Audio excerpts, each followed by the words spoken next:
Fra i premiati del concorso L'Arte in Versi di Antonio Barracato è stata premiata una grande poetessa, Giacinta Marchione, nella sezione B, Poesie in lingua italiana, con la poesia Canto le colline. Perché canti le colline?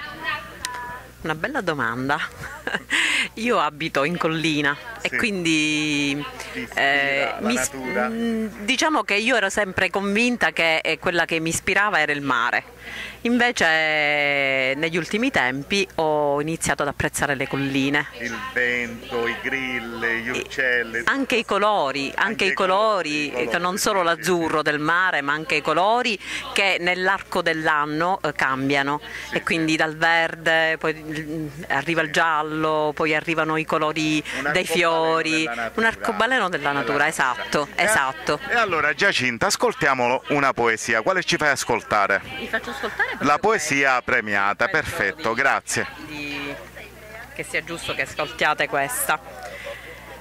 Tra l'altro durante queste mie passeggiate io faccio delle fotografie e queste poesie oltre sposano con le foto che io faccio, poi mi siedo su un masso o su qualsiasi, sotto un albero e dalle immagini tiro fuori quelle emozioni che... matrimonio tra la foto e la poesia, anche perché di solito gli occhi umani sono, diciamo,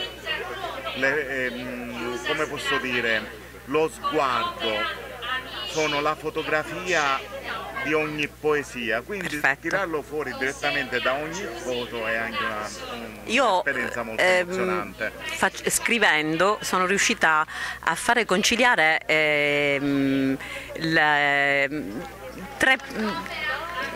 tre espressioni della nostra vita, che sono il visivo, l'uditivo e il cinestesico.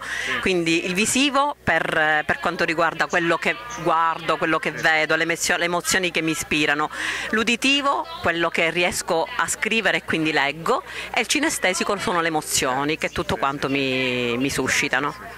Ascoltiamo la poesia, seguo io. Canto le colline, con gli occhi che parlano col vento.